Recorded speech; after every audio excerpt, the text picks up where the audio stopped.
மக்கள் அனைவருக்கும் வணக்கம். நடிகர் தனுஷ் அவரோட நடிப்பில் வெளியான குபேரா திரைப்படம் எப்படி இருக்கு அப்படிங்கிறத இந்த ஒரு வீடியோவில் நம்ம ரிவ்யூ பண்ண போகிறோம். வாங்க வீடியோக்குள்ளே போகலாம்.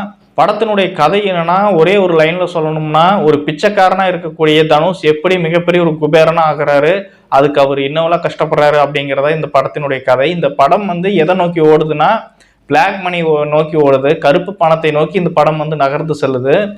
ஒவ்வொரு சீக்வன்ஸும் பார்த்தீங்கன்னா அவ்வளோ சூப்பராக எடுத்திருக்காங்க. இந்த திரைப்படம் ஃபுல்லாகவே நம்ம எப்படியோ அந்த திரைப்படத்தை ஃபுல்லாக பார்க்கணும்டா, பாதியில் எந்திரிச்சு போக வேண்டாம், விறுவிறுப்பாக இருக்கு அப்படின்னு தோண வச்சிருக்குது.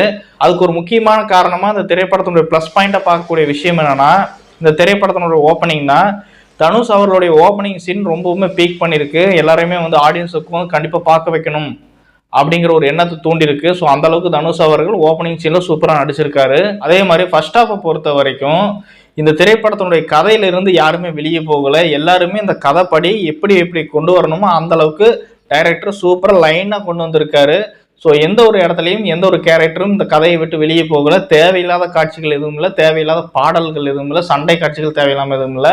செகண்ட் ஹாஃபை பொறுத்த வரைக்கும் எந்த அளவுக்கு இந்த திரைப்படத்தை ஃபுல்லாக டைட்டாக எடுக்க முடியுமோ அந்த அளவுக்கு டைட் பண்ணியிருக்காங்க. இந்த படத்தை பார்க்குற எங்களோட ஆடியன்ஸ் மனசில் அடுத்து என்ன நடக்க போகுது, அடுத்து எப்படி இந்த கதை கொண்டு போக போகிறாங்க, இது எப்படி முடிக்க போகிறாங்க அப்படிங்கிற ஒரு ஆவலோட தான் இந்த திரைப்படத்தை ஃபுல்லாக பார்க்கணும் அப்படிங்கிற ஒரு எண்ணத்தை தூண்டுற அளவுக்கு இந்த செகண்ட் ஹாஃபை கொண்டு போயிருக்காங்க. அவ்வளோ சூப்பராக இந்த ஒரு திரைக்கதை வடிவமைச்சிருக்காங்க. மொத்தத்தில் இந்த ஒரு திரைப்படம் பார்த்தீங்கன்னா என்னை பொறுத்த வரைக்கும் 10க்கு நான் 9 மார்க்குகள் கொடுப்பேன். அந்த அளவுக்கு சூப்பராக இருக்குது.